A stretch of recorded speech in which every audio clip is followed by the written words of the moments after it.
Spot, taga saan to? Spot, shh! Saan ka pupunta? Dapat iniwanan mo to.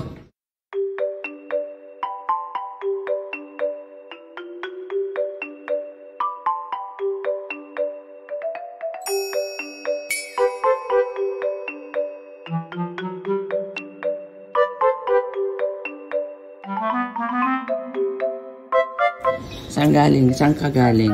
Taga sa... Spot. Taga saan to? Taga saan ka? Hoy, taga saan ka?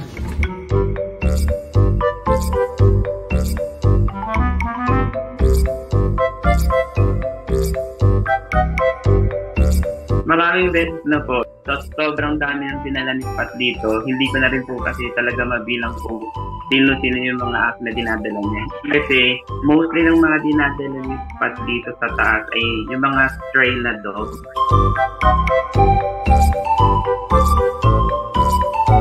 Tinanong ko si Brown kung saan sa galing. Sabi ko baka mamay nagmamay-ari sa kanya. May collar po kasi inalok ko siya ng pagkain kasi sanay naman kasi si Spot na pag dinadala niya dito yung mga aso sa taas, pinapakain niya.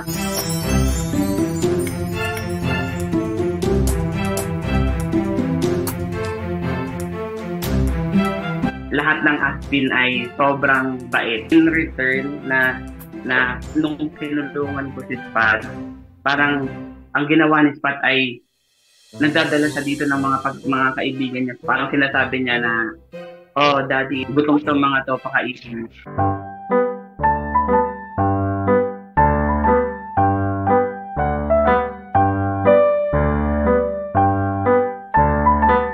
Napaka-bait ni Spot.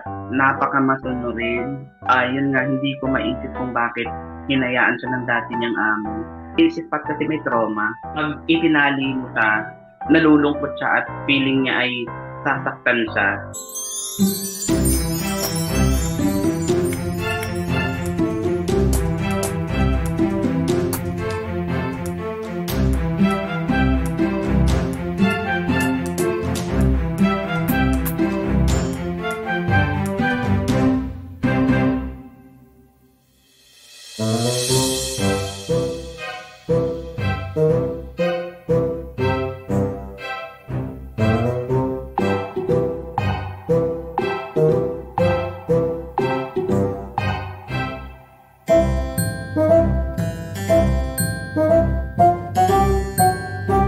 Kailangan pong i-check din yung mga barkada nila. Let's say baka kasi yung iba may sakit. Hindi naman sa dinidiscriminate ko yung ibang mga dog. Kumbaga ang ginagawa ko, sineseparate ko na lang muna yung mga pagkain nila para at least hindi sila magkahawaan.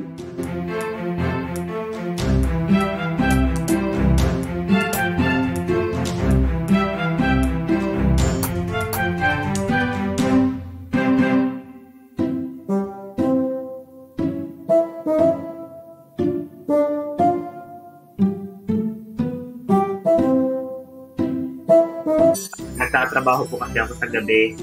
So, emotionally and physically drained ako pag uwi. Pag nakikita ko sila, nawawala yung stress ko. Parang sila yung stress reliever ko. Every time na umuwi ako, may dala akong pasalubong para sa kanila. Para ko na rin, mga anak.